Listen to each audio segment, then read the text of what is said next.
Can you believe this ball game at Shea? Oh, brother. So the winning run is at second base with 2 out, 3-2 to Mookie Wilson. Little roller up along first, behind the bag. It gets through Buckner. Here comes Knight, and the Mets win it. The incredible call, Vin Scully in the 1986 Red Sox-Mets World Series, the Mookie Wilson hit, the one that went through Bill Buckner's legs. We lost Vin Scully last night. He passed away at the age of 94 after being the Dodgers play-by-play broadcaster for 67 years. And I wanted to get a take today from one of our great broadcasters here in Montreal, Dave Van Horne. Dave, thanks so much. Good to be with you, Aaron. Listen, for a guy who came up in the business, Dave, you called it in the minor leagues. Of course, you're with the Expos for our entire time here. Give me your impression, first of all, and tell me how much of an impression Vin Scully had on your career. Well, I think, first of all, Vin probably had an effect on every Major League broadcaster's career because he set the standard. He set the bar so high it was not attainable for most broadcasters, and I don't think there's ever been anyone come close to Vin in describing games.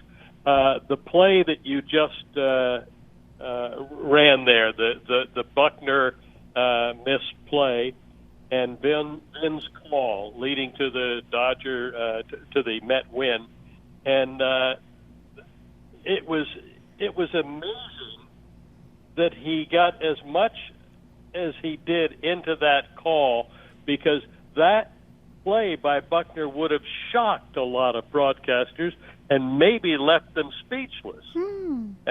But certainly not in the case of Vin. With an economy of words, he did just a great job in covering the whole thing. And then, as he was wont to do on so many broadcasts, he let the crowd noise and cheers and everything take over the broadcast. He didn't get in the way of anything there. He was just marvelous, and he set the standard for everybody. Yeah, There'll never be another Vin Scully. Yeah, I agree with you. I don't think there will be. And I posted on Twitter when I read, I was so saddened to read it, that he kind of elevated, at least to me, the art of play-by-play to an art form. There's no question about that. The combination of his spontaneity, the mastery of the language, and the ability to rise to the occasion to every big moment without making himself a part of that moment. A lot of times the calls were with a minimum of words, and it was just the intonation and the way he would describe perfectly what had happened, but never got in the way of the event. And it was wonderful. I remember way back in the early years, one of the things as a young broadcaster that I really enjoyed, the couple of trips we would make to Los Angeles to do Expos games out of Dodger Stadium. And many a night there in those early years, Russ Taylor and I would sit down at the dinner table with Vin Scully and his partner at the time, it was Jerry Doggett, and have dinner.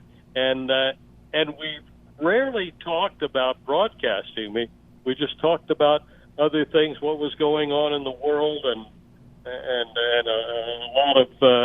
a lot of good banter back and forth with humor, and a lot of information from Vin of historical note. It was just a wonderful time. I know Russ really enjoyed it. Russ and Jerry Doggett really hit it off and had a wonderful warm friendship. Of course, they were the early years of my career, and it was just something to sit there at a dinner table with Vin Scully. Former Expos broadcaster Dave Van Horne, as we look back on the incredible life and career of Vin Scully, who passed away yesterday, age 94. You know, when I brought this up at the beginning of the show, Dave, I said one of the things that I marveled at, and I think broadcasters everywhere would, having to call a baseball game as you did for so many years, being up in that booth by yourself without a color guy and being able to do that. And Vin Scully, I don't know how he did it, but he made it look effortless just on his own. Well, he did. He did, especially the middle part of his career. and he made the transition from the radio booth to the television booth seamless, and it's not always easy, but for Vin it was. Just being a part of baseball was easy for Vin because he grew up as a fan as a youngster in New York, and I've often thought about this: what if back in the '57 season, '58, and the Dodgers and the Giants moved to the West Coast? What if Vin had turned down Walter O'Malley's invitation to go with them to California, and then decided to stay in his hometown and stay in New York? That decision by Vin to go, of course, a great decision by him, and it led to the iconic career that he's had as the voice of the Dodgers. Well, and I understand he did actually turn down the gig to be the voice of Monday Night Football, which, I mean, thankfully he turned it down because then he was with us for so much longer doing the other games. Hugely respected, obviously, right, by fans, players, and I understand even umpires. The umps would tip their caps to him at the beginning of each game. How cool is that to have everybody respect him? Absolutely. Well, he earned that respect. And the California experience for Vin was not lost on him. The fact that you could sit in Dodger Stadium during their home games and you didn't have to put on a headset to listen to Vin's broadcast, because there were so many radios turned on inside that ballpark by the fans that you could hear Vin's play-by-play throughout the game.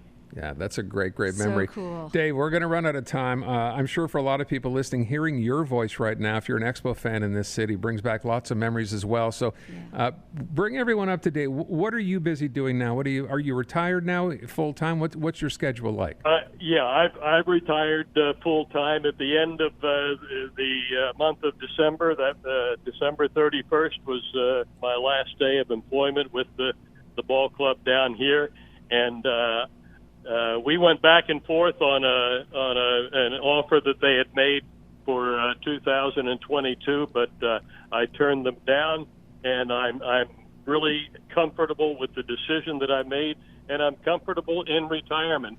And to be perfectly honest with you, I'm not sitting every night glued to the radio or TV to follow baseball. Okay. I'm doing a lot of reading, getting a lot of exercise, trying to keep myself. Fortunately, I'm in good health, and I'm trying to keep it that way. That's great to hear. Good. Dave, I'll let you go. I will say, though, let me ask the question. If we do get an Expos team back here, you're good to come back, right?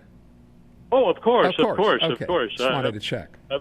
I've got my ticket ready to cash it in. The amazing Dave Van Horne. Dave, thank you so much. It's great hearing your voice. Thanks for having me, guys. There you go. Vin Scully passing away at 94, and Dave Van Horne with some of the memories of Vin Scully. 5 o'clock. Let's get you to news next.